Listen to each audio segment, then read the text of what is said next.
Hello. Thank you for joining us for another edition of Unspoken Conversations with Candace. Season 3 is devoted to male survivors. Our guest today is Cathy Studer, board member of EndCAN, the National Foundation to End Child Abuse and Neglect. Our host, of course, is Candace Sanchez. My name is Neil Parekh, and I'm the co host. Candace, great to be back with you in the studio. Awesome. Thank you, Neil. Happy to be here for another episode dedicated to all male survivors. This journey has been all about us healing, I think, together collectively. With every episode, I'm just amazed at the resiliency of all of our guests and how they've transformed. And yet today we have another guest that's going to share her remarkable story, and how we got connected, and then the important work that we're both doing with the National Foundation to End Child Abuse and Neglect. So very happy to be here. So thank you again for all the work that Digimentors, that you, Neil, as my co-host, are doing. And I just really appreciate everything. Thank you, Candace. I'll remind folks that we're live on Facebook, Twitter, LinkedIn, YouTube, and my personal website. We're actually live on both of our Facebook pages and both of our YouTube accounts. So there's several ways you can find us. And as a note, in terms of a production note, most of the episodes this year have been pre-recorded.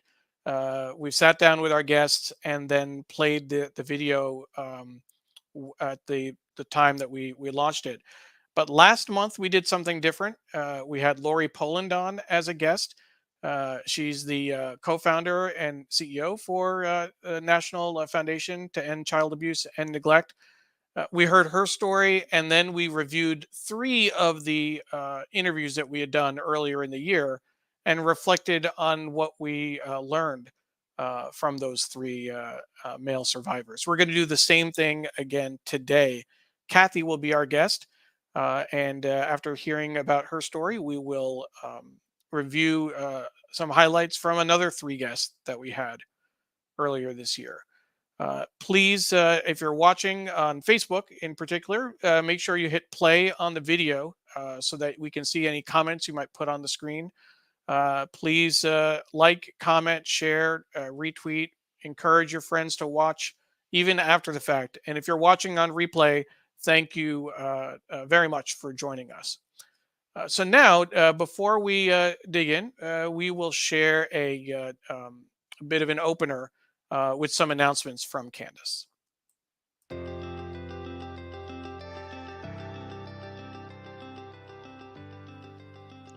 Welcome to Unspoken Conversations with Candace, where we talk openly about taboo topics in order to spark difficult and uncomfortable conversations, where we allow a safe place for anyone who has had trauma to be heard. Unspoken Conversations with Candace is about speaking your truth by using your voice because you matter.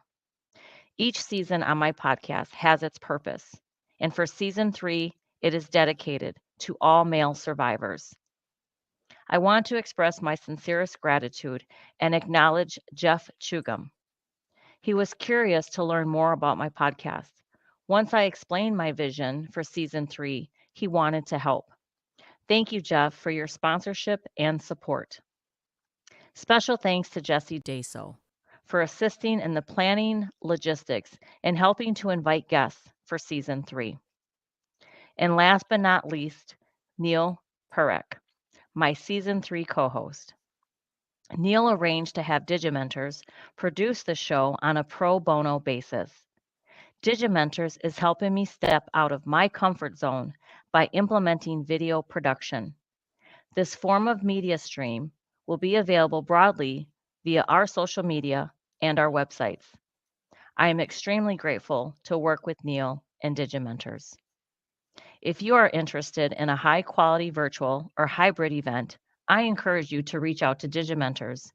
They work with nonprofits, higher education, corporate partners, international organizations, and others. It does not matter where you are based or how big or small your business is. They also do social and digital consulting, training, workshops, videography, recruitment, and more. Check out the links in the show notes for their contact information. Trigger warning. Before we begin, I want to make you aware that we are going to be talking about some very sensitive issues. All of our guests are male survivors of sexual assault. They will be sharing very personal stories about rape, incest, sexual abuse, and or assault. Please take a moment and make sure you are in an appropriate place to watch and or listen. Some of the descriptions may be explicit and have the potential of bringing up a range of emotions. It is more than okay for you to hit pause and come back to this later if you find that you need to.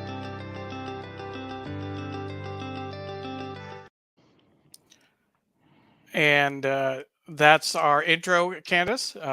Thank you Yes. again. And I think that trigger warning is particularly important. We want to make sure people are aware that we're talking about, sensitive topics, certainly unspoken topics in many cases.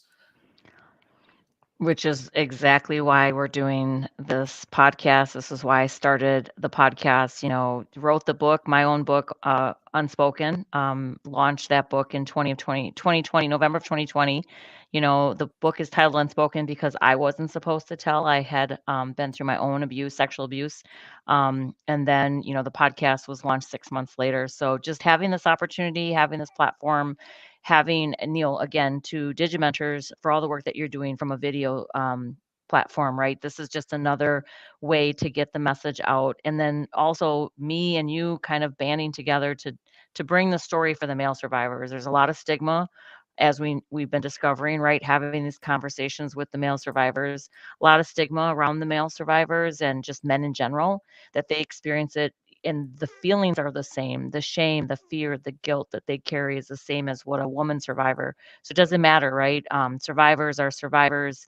What we've experienced is very, the experience itself, and then just the healing journey. So again, just so grateful that we've come together and that you're helping with this. And so I'm just so grateful to be able to do this important work. I want to acknowledge some of the people watching. Albert Crank Lara, we love and support you, sister. Yeah. Candace, I'm assuming that's someone uh, Yes, that's that you my know. brother-in-law. My brother-in-law, I call him my brother. So my sister Liz. So they were actually just here from Texas, visiting me for a week. Brought me a new puppy. Great. So if you Your hear Texas any family. little, puppies chirping in the background or barking, it's my little puppy being trained. So Sure. yeah, I love my family. Their support. And my book ends on a great note. So it's called Full Circle Blessings, the last chapter, because I did find my biological family, and that it's in itself was just a blessing. I went in with, and not everybody has that success story, right? I was abused by my stepfather, but then finding my biological family, getting to meet my biological father, and then just having tons of brothers and sisters. So I have 15 siblings that I'm very proud to have in my network, in my like personal family network, and being able to go to Texas and spend time with them, and then them coming here to visit me was just awesome. So And this yeah. is the cover of your book, Yes. Unspoken, and you Yes. can find the book and more on Candace's website, CandaceSanchez.com. So I certainly encourage you to check that out, CandaceSanchez.com. I also want to acknowledge a couple other viewers. One, Paula Kiger, who is watching from Tallahassee, Florida. She says, "Thank you for this important show." Paula is a close friend of mine, a colleague of mine at Digimentors, and I want to just say that behind the scenes, Paula has been an incredible source of support over the last several years, not just on this journey, but in a lot of the work that I've done when I've been overwhelmed or stressed or feeling like I'm not doing enough for any one of the projects I'm working on, particularly our Sunday New York Times show that she was a longtime producer on. She was always there to listen and to help, uh, you know, try to convince me that I was doing enough. Paula, thank you for listening always. Another woman that I want to acknowledge, who's Candace is smiling at this, my mom. Hi, Mom. She has watched every episode, and she says thank you for doing this Unspoken podcast. Mom, thank you for your support, and appreciate all of the support you've given me on this journey over the last several months. Um, we want to bring on our guest. If you can introduce our guest, Cathy. I'll put her card up again. She's a board member for the National Foundation to End Child Abuse and Neglect. And maybe you could tell us a little bit about her, Candace, and then Yes. we'll add her to the screen. Perfect. So, Cathy Studer is a survivor of long-term childhood sexual abuse. After pulling together the pieces of her own shattered life, she discovered her purpose and now passionately shares the critical components required to becoming whole again. During her journey, Cathy has transformed from survivor to advocate warrior. As a speaker, she is passionate about the mission to drive change and to start defeating sexual abuse. She lives in Ohio with her husband, a loving lab. She loves puppies too, dogs, and has two amazing children. And so, Cathy, I just want to welcome you to Unspoken Conversation with Candace. I just, as a quick little disclaimer, Cathy had a little bit of a power outage in Ohio. There was a bad car accident that ended up hitting a pole, has taken out 3 blocks in Columbus, Ohio, where she's residing. So just be patient. We're gonna have her speaking, be on the show. She's utilizing other technology because when you don't have power, you have to pivot and you have to get creative. So Neil and I have worked with Cathy to just let's use your phone. We're going to put your picture up when you're talking just so that she can be interactive and on the phone with us here today. So thank you, Cathy, for being here. Absolutely. It's an honor. I feel so bad, but I just got kicked out and I came back in and I'm sitting here by candlelight and we're going to call it an adventure. Absolutely, absolutely. So we'll mention to folks that we did have Cathy. She is able to join by her phone, but she only has candlelight at home. So when we were doing the prep session before the show started, it looked a little spooky. It was a little early for Halloween, so that's why we have her headshot on the screen. And we were not sure how much battery power, how long her phone will last. So we do want to talk with her as much as we can early, and I think we can stay in this kind of layout for a bit. So, Candace, I'll turn it over to you. Yeah, so Cathy, you and I got connected through a Facebook group. So when the pandemic hit, when it hit everybody, you had to find a way to engage and be interactive. And I was so honored to have met a group called Women Who Spark Tribe. And Cathy was a member of that group. I became a member of that group, and we instantly connected because she had posted something, I believe, about the child abuse, the walk itself. And then I saw her posting about her own book. And so with that being said, it was like an instant, like, I want to get to know you. I want to know the work that you're doing because we instantly, as a survivor, I would say we're both thrivers because we really have transformed our lives. We kind of just banded together and we've become friends. And I'm just this work that we're both doing. She's a board member of the National Foundation to End Child Abuse. I became a board member. If it wasn't for Cathy and me seeing what she was doing, I wanted to get involved and I wanted to do this important work along with her and with Lori Poland, who we had on the show last month. Hopefully you all tuned in to that episode as well. But Cathy, I wanted to give this time for you to just share your story, as much as you want to share, just kind of in summary overview to the audience, just so they can understand your story and then just really how it's kind of changed your life and then just the impact that it's made. Oh, absolutely, Candace. Thank you. Well, first, let me say it was, as you would call it, divine design that we connected. There is no doubt. It was not a coincidence. And it's an honor to walk with you, my friend. So to my story, first of all, if you would have told me 6, 7 years ago that I would share my very vulnerable story with the world in a book, I would have said, you're smoking something. You're crazy. That's not happening. But there was a different plan, and I'm going to call this one Divine Design 2. I am a hairstylist by trade. And it was a client in my chair who struggled terribly with depression and anxiety and PTSD, and I never knew her why. And one day in my chair, she shared her why, and it was that she was sexually abused as a child. And then I shared my story with her as well. And during our conversation, she asked me, she said, Cathy, why didn't you suffer to the degree that I did? And don't get me wrong, I had a healing journey. It was a long journey and it was messy and it came with setbacks. But at that point in my life, I was in a very good place and I couldn't answer her question. And when we were done, she looked me eye and she goes, Girlfriend, you need to write a book.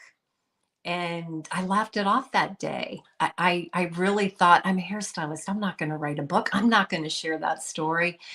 But her question laid on me, and it laid on me so much that I went on a mission.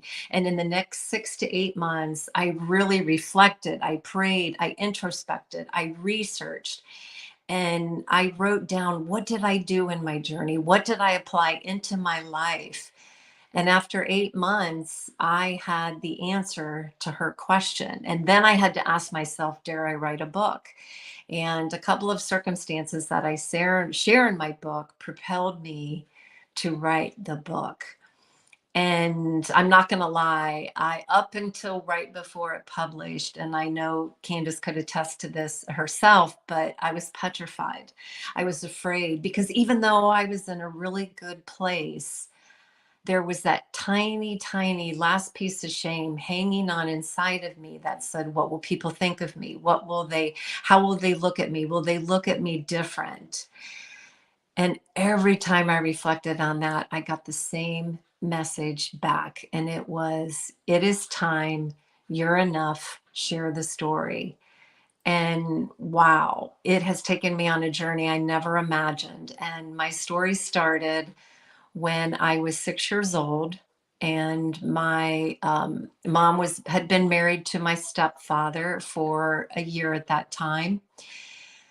And my mom worked nights because nights paid far more money than it did during working during the day in her job. And it was a way to provide for the family.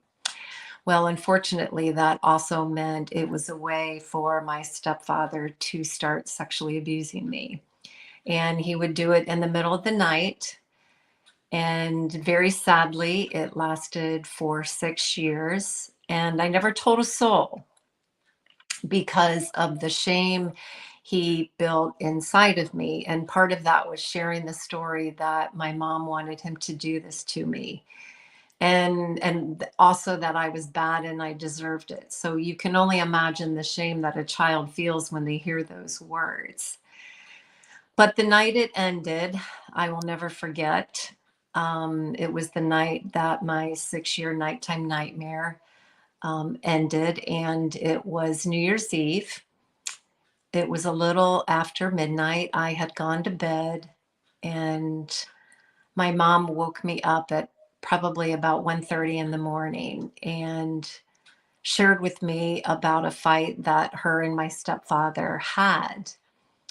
And to go backwards slightly, my stepfather, at the end of the abuse, would make me write down what he was going to do to me. And this was his pleasure of going back and reading this in his wallet. But little did I know that that form of extreme shame would be the catalyst to end my 6-year nighttime nightmare. And again, my stepdad and my mom had an argument. And when he left the bedroom, my mom had a sixth sense to look in his wallet. And when she did, she found the letters that he made me write. And that was the proof of what had happened. And so my mom had woken me up and said, is this your writing? She knew the answer to that. And I said, yes. And my mom grabbed my face, looked me in the eye, and she said, this ends tonight. And she said, I'm kicking him out of the house, stay in your bedroom. And that night, my mom acted as my hero. She responded quickly. swiftly and appropriately. She responded in the way that every single adult should respond. And that is making the choice to protect their children no matter the consequences. And my mom knew that choice would come with financial hardship, but yet she chose to protect her children. And I was 12 years old, and it was a journey. That started my healing journey. And as a child, I thought, oh my gosh, everything's okay now because it ended. Well, as we all know, that's not quite the case. And interesting enough, when I really dove into my journey was when I was pregnant. My healing journey was when I was pregnant with my son, my first child. And it was being pregnant that made me want to be the best, most whole person that I could possibly be. And that began my healing journey. And it took time. And again, as I said earlier, it was messy. It came with setbacks, but it was worth it. It wasn't easy. It was hard. And I honestly would also want other survivors to know that no matter where you're at on your healing journey, know you're worth it. Know it takes time. Give yourself grace and lean into self-compassion, because healing really is evergreen. It is I think it's ongoing, because even as I said, when place, yet I still had that little bit of shame inside of me saying, ooh, what will people say? What will they think? Will they look at you differently? Yet the mission of the book was much greater than my fear. And boy, is that proved to be true. It led me to EndCAN. It led me to be the event lead for Walk Together Columbus. And I'm beyond honored to say that my book, Broken to Beautifully Whole, has won 2 different awards. And the awards are because of the mission. And the mission is critical. As you all know, Absolutely. So again, EndCAN has been an incredible place. Let me connect how I connected to EndCAN, which ultimately connecting to Candace. I had written my book, but I hadn't published it quite yet, and I was home on one of my days off. And Lori Poland, who, if people watched a couple of weeks ago when Candace did that, and Dr. Krugman, who are the co-founders, were on the 3rd hour of the Today Show.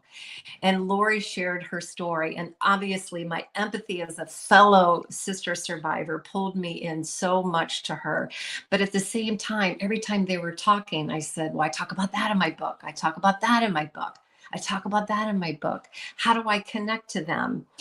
And again, by divine design, as Candace would say, I connected to them and asked them if they would read my book, read my manuscript, and consider an endorsement or a forward, because our missions aligned.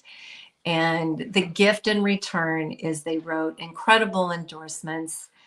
And then a year after my book was out, they reached out to me and said, hey, Cathy, there has never been a walk in the world to end child abuse. We want to do the first. Would you consider being the event lead for Columbus? And I said, I'm all in. And then I'm not going to lie, a couple of weeks later when it started, what did I just do? What did I get into? But it has been an honor. It really has. You can't write a book to the nature of what we're trying to accomplish and not want something bigger and not want more. And that is the mission of EndCAN. That is the mission of these walks. And that is the mission of my book, Broken to Beautifully Whole. And it's such Well, a thank beautiful you, book. Yes. Cathy. I want to bring up that book and show people, and just take off the lower third. And again, I'll mention, because as Candace know, we're doing the show just a little bit differently with that big picture of Cathy on the screen, and sometimes that gets in the way of what I'm trying to do in terms of production. But here is Cathy's website, and we'll show the URL for the website again. Cathy, and I'm mispronouncing it. Studer, is it right?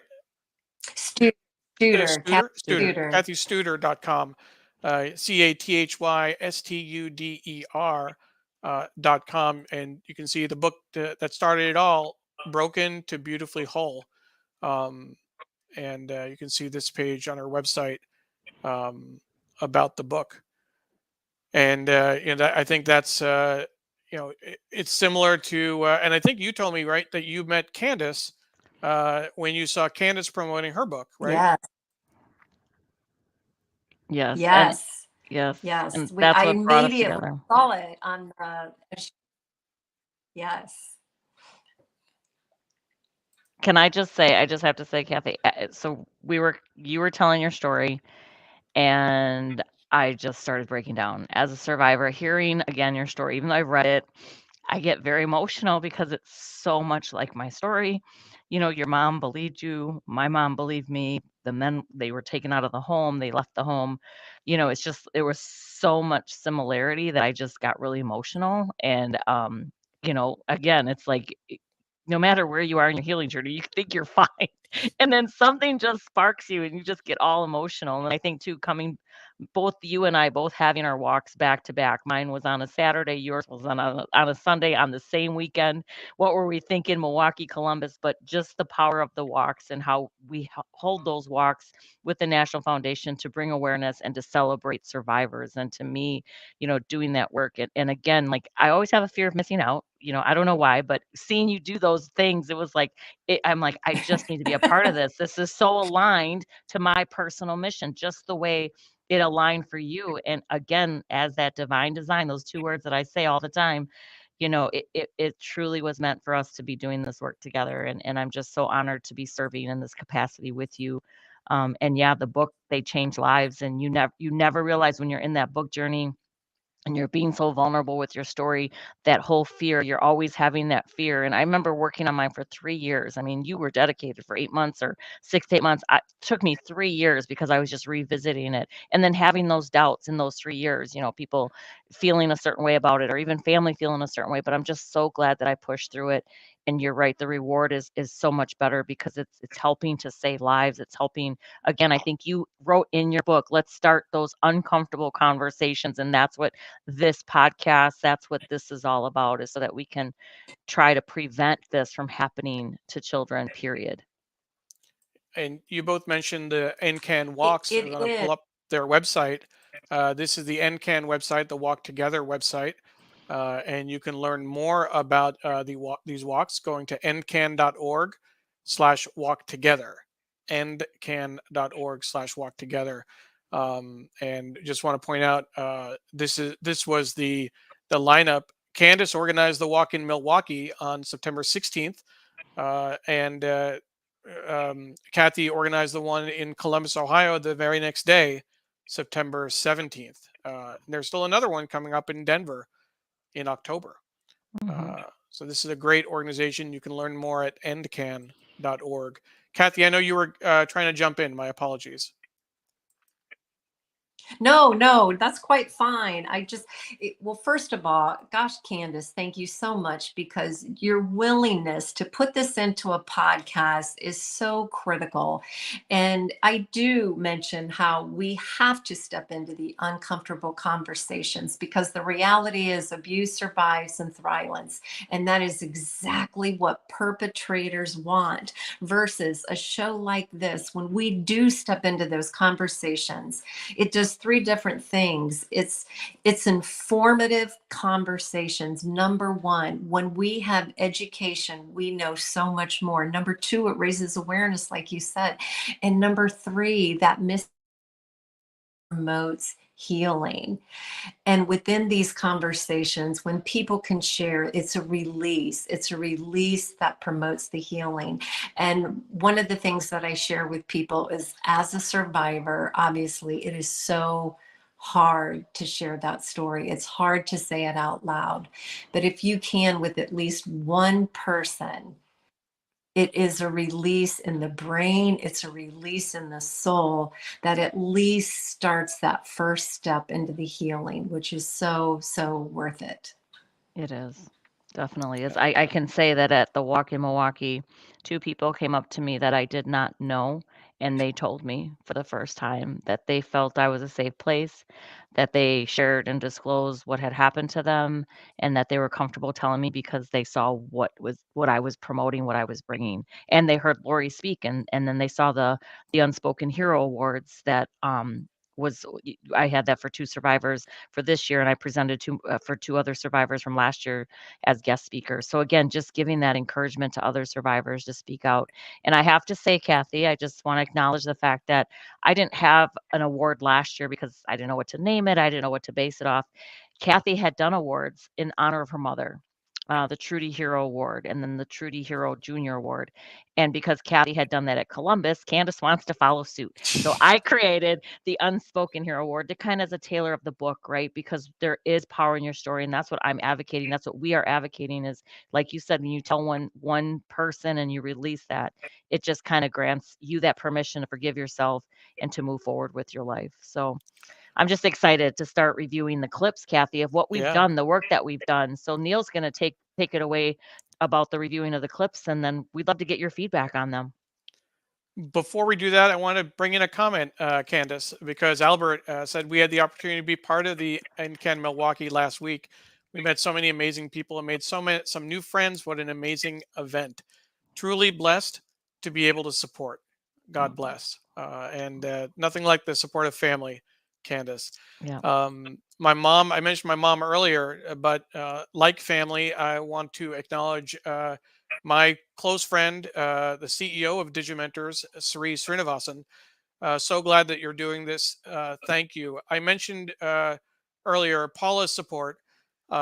We wouldn't be here if it wasn't for Sri. I wouldn't be working with Digimentors. We wouldn't have the opportunity to produce these shows. And it's, you've been very gracious in acknowledging the support, Candace, and thanking us repeatedly. So I don't need to impress that upon you, but it's not lost on Sri how much time and effort we put into making these shows as successful as they are. And when your colleague, when your CEO gives you the time and space to do this, it means a lot. So I want to just give Sri a shout out for that. So with that, we will review some clips from previous episodes. And as we did last time, we're just going to sit back and watch, the segment, and then we'll reflect on that. And Cathy, if you're still with us, if you have any initial thoughts, we certainly would like to go to you first when we come back after the clip. So here is our guest, one of our guests, James Turner, and I'll let his clip speak for himself. One question that I have that I've been struggling with and talking to folks about, you talk about intergenerational abuse and putting in this larger context that it's not just about your experience, that it's happened going back generations to other people, etc. As difficult as it is for you to even say these words, because I'm not there yet, but does that give you any empathy? Does that make it easier to forgive if you put it in that broader context? Yeah, it's very interesting, that word forgive. I think about it a lot, in just not in a troubled way, but just how interesting it is and what people say about it. And that question, your question too. My father is dead, so whether I forgive him or not won't make an ounce of difference to him. But the thing is that forgiveness is about you, isn't it? About me, whether I forgive. And I think this business about not blame, I don't know. It depends what does forgiveness mean. I mean, I don't when I think about my father, I understand that he wasn't the initiator of this intergenerational chain of things, which is fact. It's a fact. That is, it's a fact. It's not me letting anybody off the hook, you know, or other people who've noticed this and say, you know, Gabor Mate was the man who coined the word intergenerational in this context. It's just a fact. But then there's your personal story. In your personal story, do you forgive the person, man, woman, or whoever it was who abused you? And that would depend, it seems to me, on if forgiveness means that you are no longer boiling with rage, no longer affected deeply emotionally by the abuse, if you're no longer, I will always be deeply affected emotionally about it. Got to choose your words here. There's no longer an ongoing unsolved problem caused by the abuse in my being, if you like, in my consciousness, in my emotional makeup, in my psychology, in my mind, in my body, in my nervous system, in my brain. That was James Turner talking about, the lead up to the question was um, whether, thinking of the perpetrator in his case it was a result of intergenerational trauma, and whether or not that gave him space to forgive his attacker. Cathy, any initial thoughts after hearing that? I do. Can you hear me okay? Yeah, Yes. yes, If we you can. are, give We me a can. thumbs up if you can hear me okay. Okay, great. Okay, you guys are breaking up on my end, but I can hear him absolutely perfectly. Forgiveness is one of the attributes that I talk about in my book that I applied in my journey. And to be very, very clear, the forgiveness journey for me probably took about 35 years. However, here's what I want to say about that. And here's why I think it's an important piece. You know, survivors look at forgiveness so differently. And first, what I want to say is forgiveness should never be forced. It should never be forced on a child or a survivor. It's their own journey, and allow yourself grace through it. For myself, here was the value. I did ultimately forgive my stepfather. How I leaned really, really hard into the empathy that something happened to him to create him to do this to me. It didn't condone it. It didn't excuse it. And it didn't mean that he should not have been prosecuted. It meant that something created harm in him, and is letting go of the anger and the resentment that I had towards him, which was so great, because what I learned within myself is when I carried that much anger and I carried that much resentment, it had power over me. And I was still connected to that event, which I could let go of the majority of the race.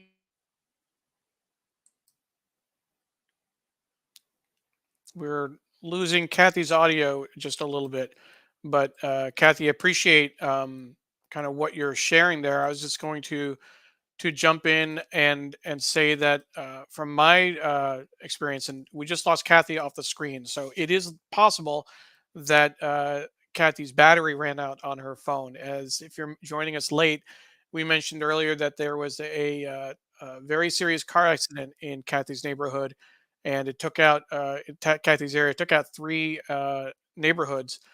So we're dealing with what we can. Cathy came back into the studio, so we'll just add her back into the corner.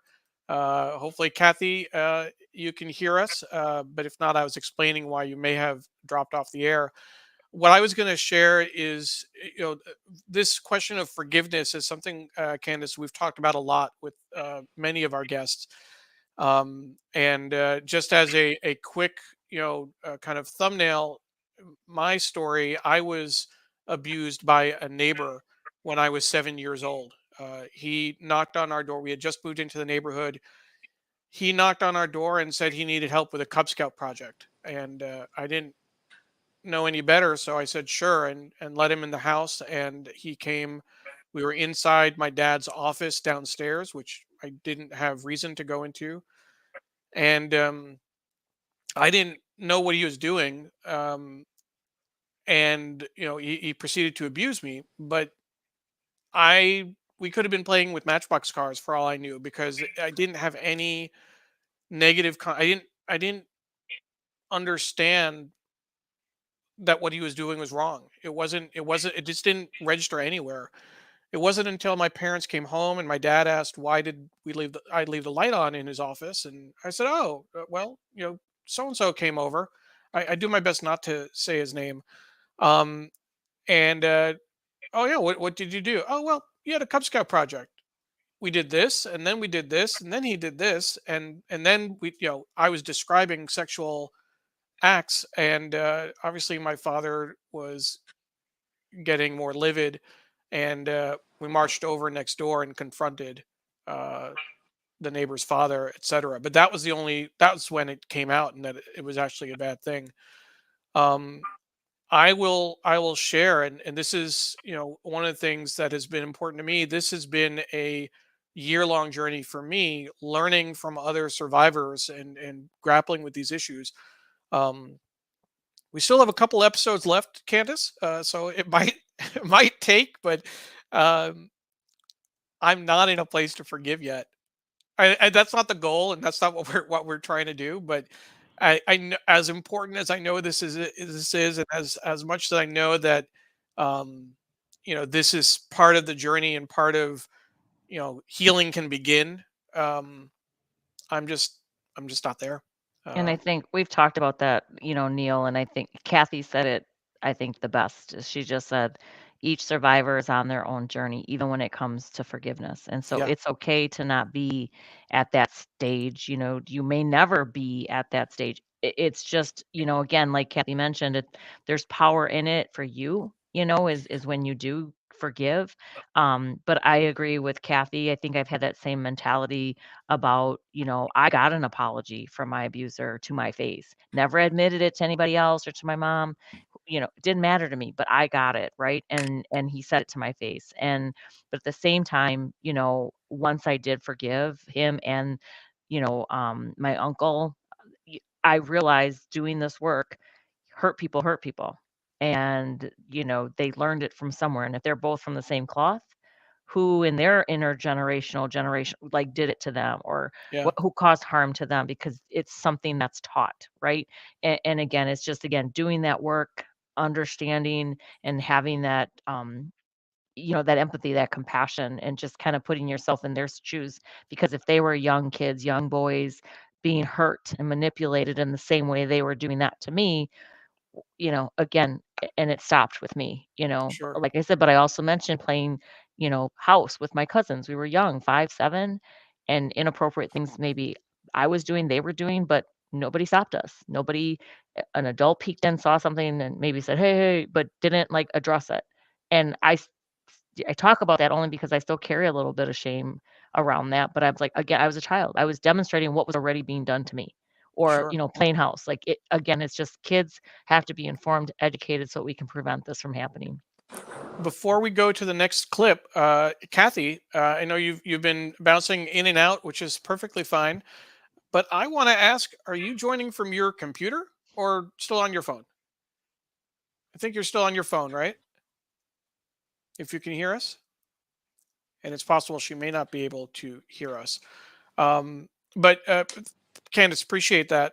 Let's go ahead and review another clip. So James was our guest in May of this year. Mike Koplinka-Lehr was our guest in June. And both gentlemen, you saw James was a little older than me, but it's one of those, and I think the stat, right? The average age for men to disclose or talk about their abuse history, is a little older, right?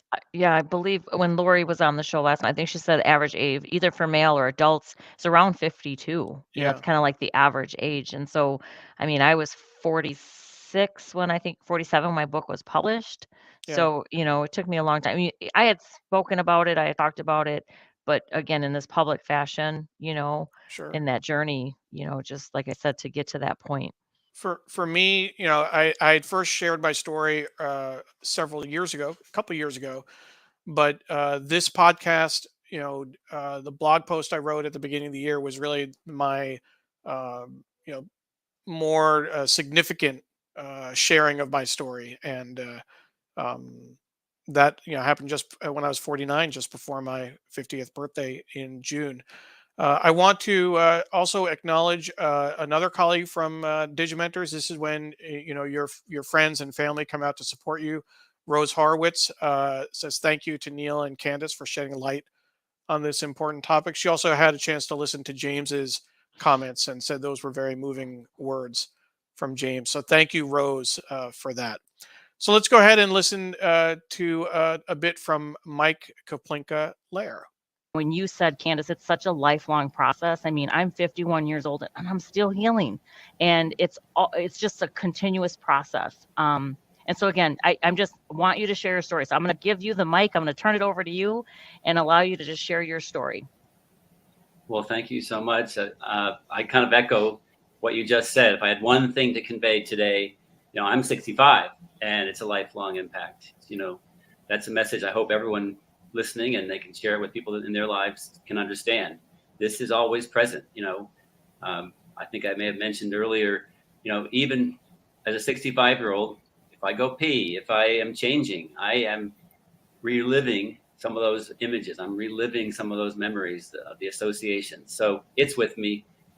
Those things happen daily, and yet, I can still learn from them. I can still give back in a certain way.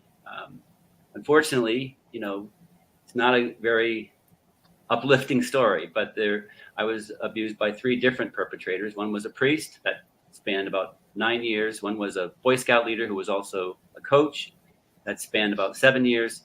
And the third was a family friend, which was a shorter period of time. But there was 13 years total, unfortunately, like from my age 11 to 24. Huge kind of developmental swath in my life, pre-puberty up to when I got married. And so it still has that impact. As you mentioned, I'm from a family of 8. I'm the 4th, one of 2 middle children, I guess you could say. My father was very busy with life, trying to provide. My mom, of course, was busy as too. She was caring, but there really weren't a ton of adults in my life to pay attention. So I played a lot with my siblings, grew up Catholic. In a sense, you could look back and say it was a bit of a setup, kind of unconsciously looking for a father figure. But in the Catholic world, you have this impression that you convey out to the world, but actually what's going on inside the home, there's sometimes a bit of a illusion going on. So that was Mike Koplinka-Lehr sharing his thoughts, and it was an interesting tee up. We were talking about the average age of when you come out with your story, and the long term impacts of that. And Mike was certainly talking about that as well. Yeah, I remember, when he disclosed what he shared with me, Candace, this is going to be the first time I really speak out publicly. He does a lot of advocate work. He's in survivor groups creating, he has, I think, a group called Momentum to help with survivors, male survivors. And so I know he's doing the work, but he said to just really share publicly on the podcast, I think was his big step into that.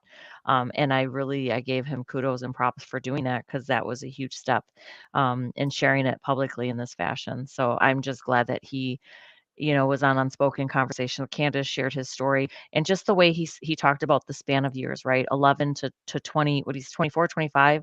And Yeah, just like he said, those years of, and all the different types of individuals, a priest, a Boy Scout leader who was a coach as well, and then, a family friend. It's just the people that you're supposed to trust, the people that are close to you, the people that are in those positions of power.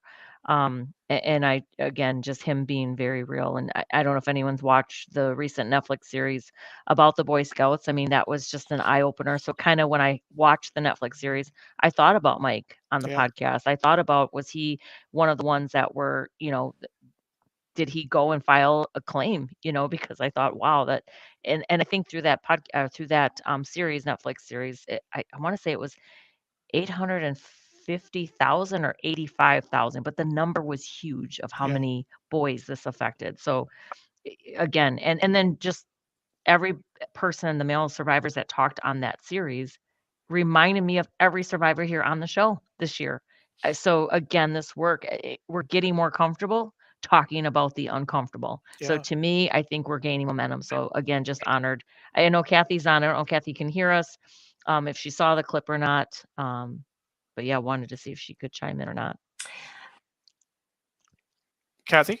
I can hear you. I Great. got to see most of it. Can you hear me okay? Yes, we can. Yes.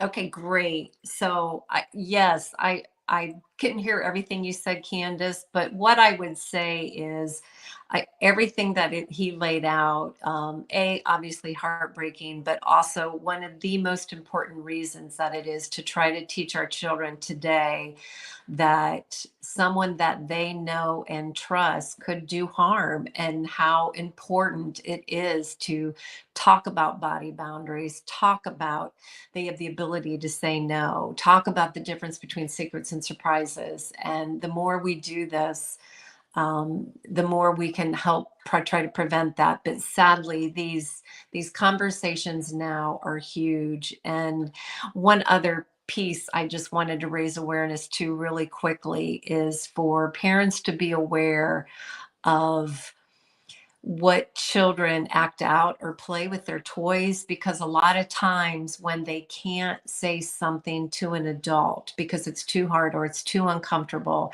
or we haven't told them they could, so many times kids will act and play out what's happening in their life that they're not brave enough to say out loud. And that was true for myself. And I share in my book that if just one person would have heard me playing with my Barbie dolls, I played the same scenario over and over and over and over. And that was one Barbie doll was getting hurt and another would come in and save her. Wow. And in hope, that was my way of telling my story without saying it out loud to an. Wow.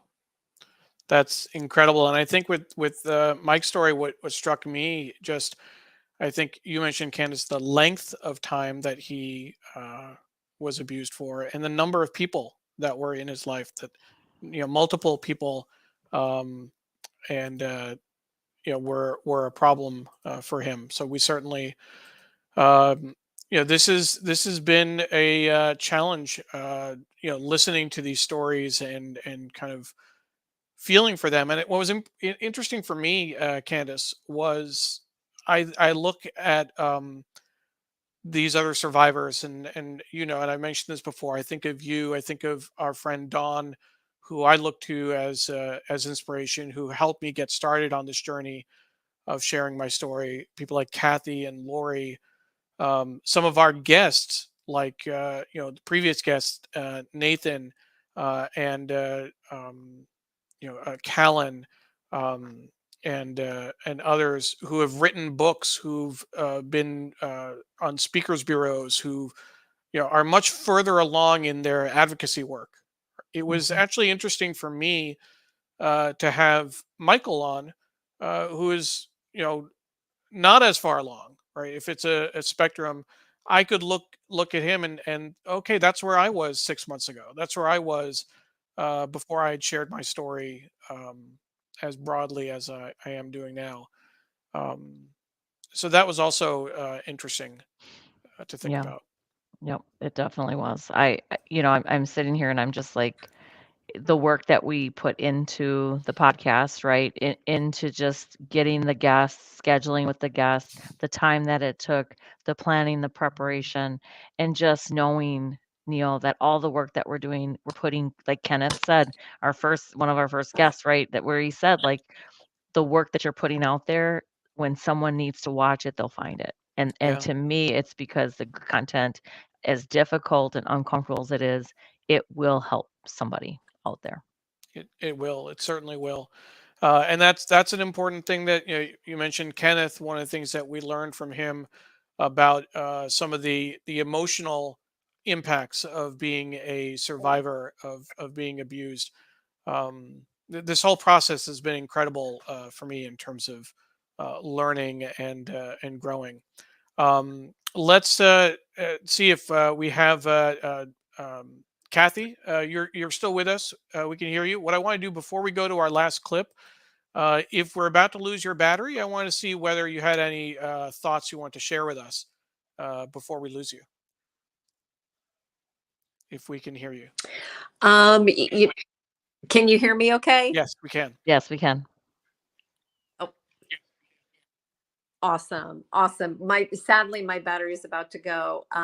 If you lose me again, here's how I would want to finish. I think one of the most important things, and I think almost all survivors would agree on this, if anything anybody wants to do to support a survivor, and that is to believe.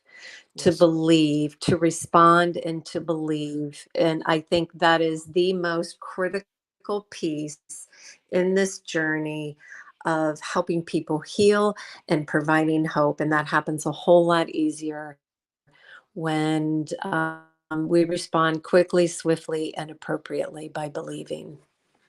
Thank you, Cathy. Such an important note that we definitely just value that you were here, that you were able to spend time with us. We understand life happens. I'm sorry that it had to happen today, but I think everything that you've shared has really been an impact and it's been a great conversation. So thank you for being here today. I really do appreciate you. As a reminder for folks who may have missed the earlier announcement, there was a really bad car accident in Cathy's neighborhood that took out power for 3 neighborhoods in her area. And so she's sitting at home on a phone with no light. And that's why we have her headshot on the screen. We're going to keep Cathy as long as we can. We are going to play one last clip, and if she gets a chance to comment on it, that would be great. The clip is from another friend, Shawn Hittman, who I had the pleasure of meeting when I came out to Milwaukee for the event that where you got the award, Candace. I'm blanking. Oh my God. Hope Shining Blue. Hope Shining Blue. Blue. I did a Yes, whole that was website on it and it was pictures. held But on Denim Day this past April, and Neil yeah, was able to attend in person. He sat at my Unspoken Conversations with Candace table. I sponsored a table to support the event, and he took pictures, and he was there, and he got to experience my walk against the stage. It was a yeah, fashion runway show to celebrate survivors, and I received the Thrive Award. the And Thrive this Award. guest that we're going to show, Shawn Hittman, he also received the Thrive Award at that same event years prior. So him and I are in that elite group. Yeah, And it's really the people that are doing the important work in the community to make sure we're passing the message and doing awareness around sexual assault issues in our absolutely. with survivors. So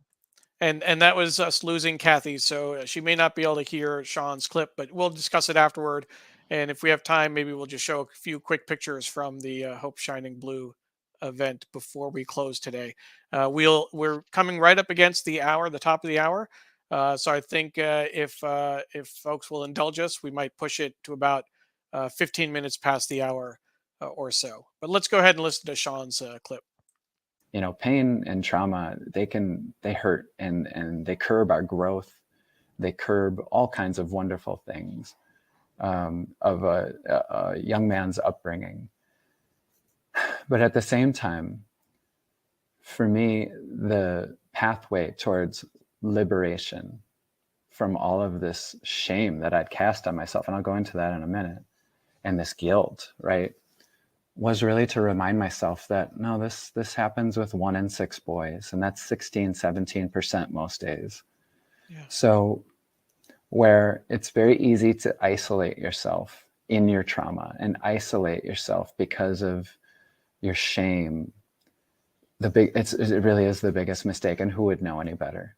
Mm-hmm. But the best thing you can do is just realize that you're really not alone, and it's not your fault.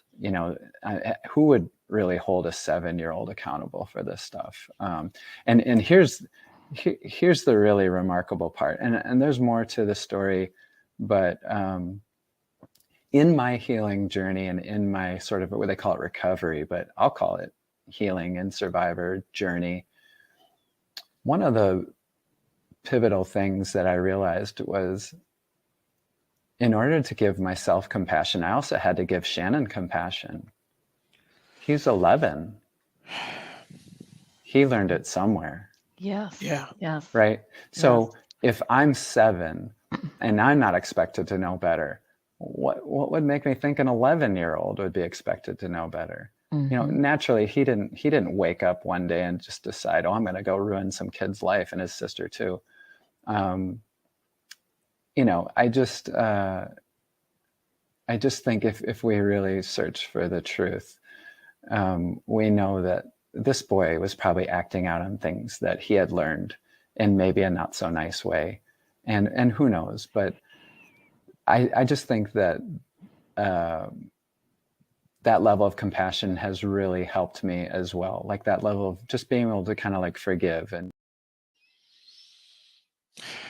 there we go again. That theme of forgiveness and compassion. Forgiveness, compassion, and then just how he referenced the age, how he thought about the person that hurt him, and he's if I'm 7 and he's 11, like how is he supposed to know? I'm not, you know what I mean? So it's Well, just again that dynamic, right? and I think that was also in reference, in the conversation when I was talking about my being 7 when I was abused, and my um, s- it took me a while to not blame myself for what happened. Mhm. More and the story, my story continues. So after this neighbor abused me, um, I think I actually was able to not blame myself for that episode because I didn't know any better. I didn't. I literally. I mean, like I said, he came in. I mean, this happens, Candace. We start talking, and there are 3 things I want to say at the same time, and that's not how your brain works. You can't push It's 3 things out. okay. Um, It's okay. I What? didn't know what was going on when it was happening. I was completely clueless. Um, that's one of the reasons that at a very early age, uh, and this is something that my wife and I had talked about. We taught my daughter Emily about you know the conversations that you have with kids these days about touching and what's appropriate, what's inappropriate, and who you can talk to, and if you can't talk to your parents, who else can you talk to? Um, I didn't want her to not understand what was going on if something, God forbid, had happened to her. Um, but what happened after that initial episode? So like the next year, the next summer, or even the summer after that, um, I engaged in sexual activity with this neighbor in, I think it was in his house. I think it was in the woods behind our house in kind of like secluded areas. What I think were secluded at the time. I look back now. When I go home. My mom still lives in the same house, and I look at the yard. I'm like, we thought we were secluded there. Like trees must have cleared out in that time because I really did feel that we had little privacy. But I, for years, felt that I had initiated those subsequent episodes, that I had literally asked for it, that I had, um, encouraged it. And that's still something that I've had trouble forgiving myself for and coming to terms with. Um, and, I can talk about it a little bit more. I mean, even at the beginning of this journey, Candace, I had a hard time even acknowledging those other episodes or the kind of the follow-up things. Um, but yeah, that's what I think Sean was also touching on is forgiving ourselves as much as anything else. Yeah. Um, I know it's something you've contended with as well. Yeah, for sure. Forgiveness is huge. Like I said, And I just think, what Kathy, before she had parted, she talked about the biggest thing we can do is just believe. Yeah. Believe is just huge. And I know, like, for my story, when I did disclose to the father of my children, he was my boyfriend at the time, right? I was 8 months pregnant, and I disclosed to him. He reacted. He went into victim blaming, even though he didn't. I didn't know what victim blaming was. I didn't know that's what he was doing. I just felt the shame and blame all over again because he was just in disgust about, what you let this happen to you. Like, again, like it was like I asked for it, like it was my fault. Um, and then, not stopping it. Like I had the power. It was like, no, this person had power over me. He was in a position of power. And I remember being, manipulated and told things that, if something happened to my mom, I'd be stuck with him anyways. And, just that whole repetition of putting fear within me. Um, and yeah, I mean, it again, every time I have these conversations, I think I'm triggered. Like the minute you talked about your mom's house and you went and you see the woods or whatnot, I immediately went to where things happened. I mean, we lived in a house connected to the church. So my abuser was the groundskeeper in a church. And so things happened not in the church, but in the basement or in the kids' little room or in the play. Like they had this like play area. I immediately went to where things happened for me. So it's just crazy. Triggers happen even through all this healing that I've been through, it still happens. And that's true for survivors, right? We still have triggers, we still have moments of recollection. I remember when we talked to, I think it was Callan, and I think no, some with the pool. I'm trying to remember. That was Nathan with the pool. And I remember that happening like during the episode. It triggered a memory. And I actually wrote it down on the piece of paper because I'm like, oh my God, I kind of like had forgotten. Yeah. But then I remembered when he mentioned different scenarios that happened to him. And it's just, You, again, healing is a lifelong process. It really is. you mentioned that church, Candace. Is that a church that your family still goes to, or that is in your neighborhood? Or No, it's in Racine. It was a Lutheran okay, church. It was like I said, we lived there rent free, but to care for the grounds, and so he was the groundskeeper. Like I mentioned in other episodes, he is meticulous with yard work. That's where I learned my yard work skills. It was just, there's always pros and cons to how you view yeah, those individuals. He was a good father before the abuse happened. So yeah, so it's like I have those fond memories when things were good, and then I have all the memories of when things went bad. I do have to say too, an epiphany that I had was I had this aha moment where he used to do drugs, drink alcohol. My abuser did, and whenever whether he was drugged up or I knew he was on something, I could read his body language and I knew he'd leave me alone. yeah, It was when he was sober and I realized I was his other drug. I was the other fix he needed, and it's crazy when you do this work and you kind of are like, "That's what that was," or "That's why that happened." And yeah, it was an aha moment that I had realizing that I was the other fix he needed. sure. Yeah. I want to yeah, as we bring this second live episode to a close, uh, I want to share a hopeful note, share an uplifting note, and we referenced it earlier, but I was in Milwaukee for Hope Shining Blue, and this is an image from my website. I set up pictures. I was so taken with what I saw there, that I put this together. So I'm going to put this on the bottom of the screen, um, real quick, and And it's Hope on. Shining Blue, yeah, Yeah, it please. happens. Yeah, Hope Shining Blue is on Denim Day. It happens here in Milwaukee. It's put on by the Aurora Foundation, through sponsors and donations and purchasing tables and people that support survivors. And so it's such a great event. Again, I was honored. When I look at this screen, I'm reminded of the resilience, the courageous, the smiles. This is a celebration. Survivors can still smile. We turn our trauma into triumph, and this is what this displays for me. Yeah, Every one of these faces, every one of these, it's a fashion runway. So we're all dolled up, we're all modeled up. We have The energy is high with great music. And I was just so honored to be the Thrive Award. I've been going to the Hope Shining Blue since 2016. I went again in 2018, and then now receiving the award in 2023. It was just such an amazing event. There I am with Neil, all dolled up, feeling pretty glammy, having a Absolutely. good time. There's Dawn, That's our our friend friend Dawn. Hey, Dawn Dawn. and Yes. Nancy Nancy Yarbrough. Yarbrough, Nancy. another award winner. Yes. This is you at the podium. And this is Shawn Hittman on the left, Jeff Tjugum, one of the supporters of Mhm. Unspoken, and Callan Hardy, another guest earlier in the year. Yes.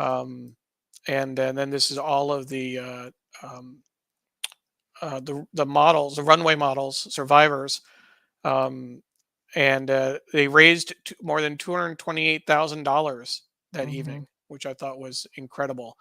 But more than that, these are highlights from the runway. These were the women who walked through, and these were the shots that I got um, that evening. Um, it was a thrill to be there. It really was. And so if you want to support, make a donation, go Google the Hope Shining Blue events. Always looking for, pay people to give to great causes, just like I mentioned the walk, supporting authors like Cathy and myself, because I can say that as someone that gives back, right? I give right back to the survivor community, whether it's in donations, purchasing a table, just always making sure that I'm allowing other survivors to heal. I'm part of the Aurora Advocacy and Healing Services. They have a giving circle, and so I donate $1,000 every year annually.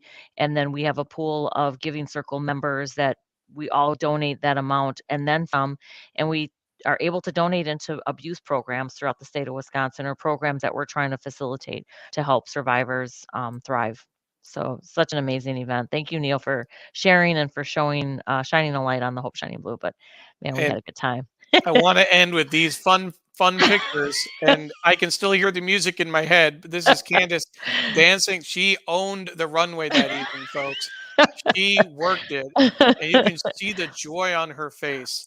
And this is just. I'm hoping that I did it justice, but you can see that nothing was holding Candace back. And then this was at the end when they were all on stage. I obviously focused my lens on my good friend. But you can see her dancing the evening away. They even had confetti. Um, this is how I enjoy events, Candace. This is how I celebrate and like to experience things. So No, thank this you. was an honor for me to be there. And It was a good time. yeah. Really good time. So, want to just as far as a programming note is concerned, we have several more episodes of season 3, Unspoken Conversations with Candace, planned for the end of this year. We will have another episode in October, November, December, and then it looks like maybe one last one in January. I'll be back I'll continue as co-host, but our January episode, I will. Candace and I will just take a moment to reflect on everything we've learned over the course of the year, and really take stock of where things stand. So we hope that you'll join us again in at the end of October. We'll certainly announce our plans, and if you're listening, of course, you may also be listening on Candace's podcast. We appreciate everyone listening there as well. Candace, any final words? I just want to say thanks to everyone who has been tuning in, listening, supporting my podcast, Unspoken Conversation with Candace. I'm really close to hitting another milestone in the numbers. When I look at every episode, we are gaining traction in the male survivor season 3.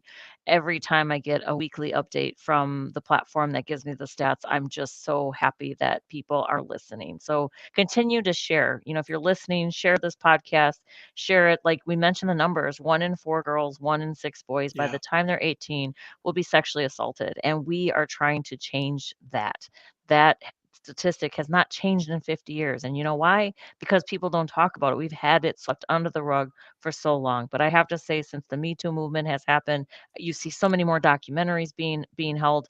That's what this is about. It's having those uncomfortable conversations so that we can really promote healing from the inside out. And again, just so we can save someone's life, because the trauma is lifelong, but there is hope and healing can happen. So thank you, Neil. Appreciate you being my co-host in this journey, and I look forward to the rest of the year and getting all these final episodes wrapped up. So thank you for everyone for tuning in. Really appreciate y'all. Have a great one. Have a great night. Thank you, everyone. You can learn more at CandaceSanchez.com or NeilParekh.org.